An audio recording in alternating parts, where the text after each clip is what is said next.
The views of the governments of these countries as to the desirability of the adoption of measures ensuring the benefits of equality of treatment of all foreign trade throughout China are so similar to those entertained by the United States that their acceptance of the propositions herein outlined and their cooperation in advocating their adoption by the other powers can be confidently expected. John Hay, The Open Door Note, 1899.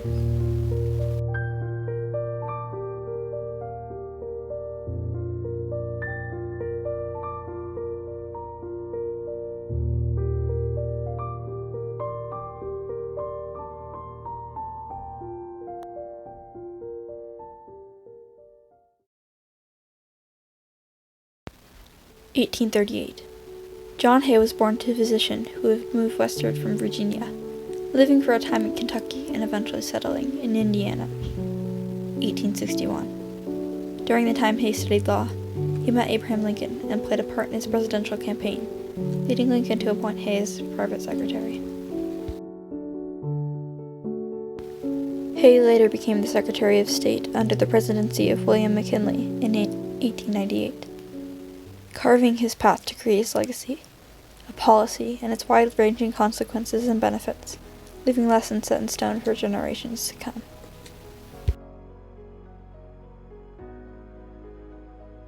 The year is 1899.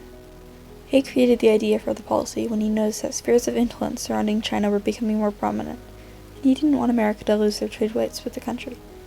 He drafted and sent out the Open Door Note to Great Britain, Germany, France, Italy, Japan, and Russia. The individual receival of these notes differed, but the countries came to an agreement that the policy would be beneficial if they collectively agreed.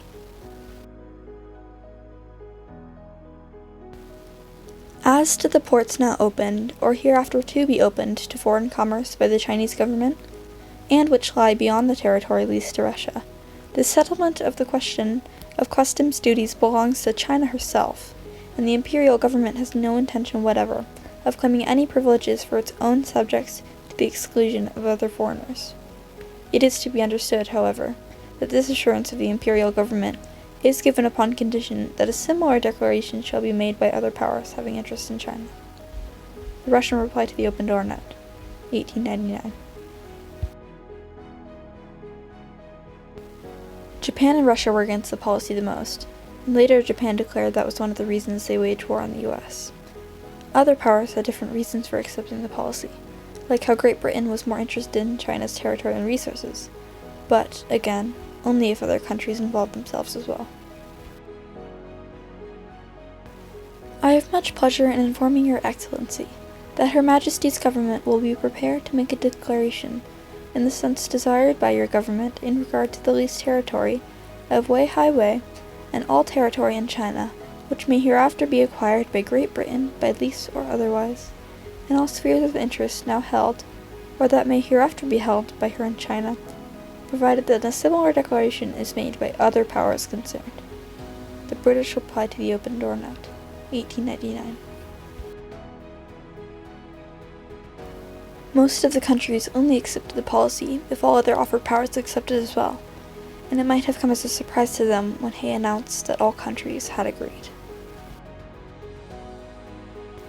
John Hay's open door policy received vastly positive feedback in the U.S., and for more than 40 years it was a cornerstone of American foreign policy in East Asia.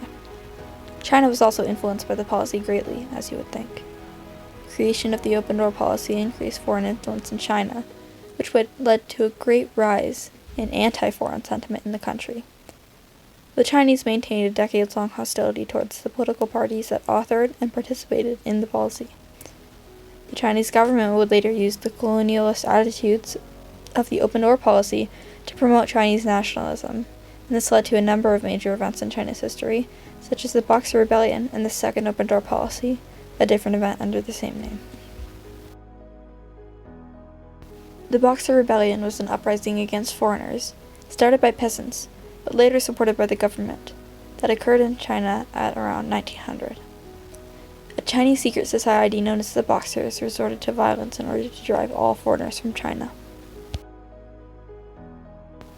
Much further ahead, in 1978, Chinese Premier Deng Xiaoping recycled the term open door policy to describe China's new attempts to open their markets to Western investment for the first time in decades.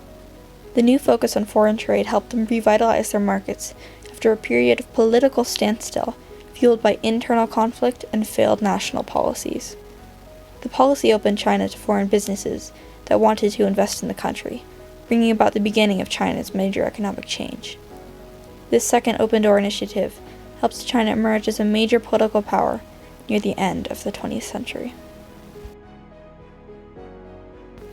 John Hay's open door policy influenced the practice of American foreign policy for a long time, even after the advance caused by the policy had long diminished.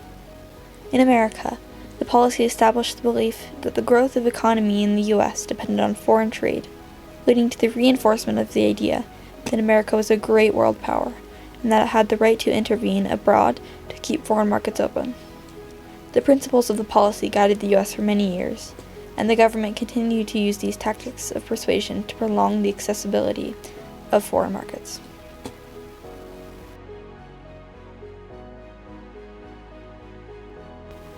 The open door policy was a major point in the history of foreign affairs, important because it displays both a cornerstone of America's diplomatic relationships and dealings, but it is also an example of how the power of agreement can influence not just one nation, but many. John Hay played a main role in the creation of the policy, dealing with the ideas and replies sent by other countries. The policy was another large influence in China, being the cause of many events and even leading to great political changes in China's power through the 20th century.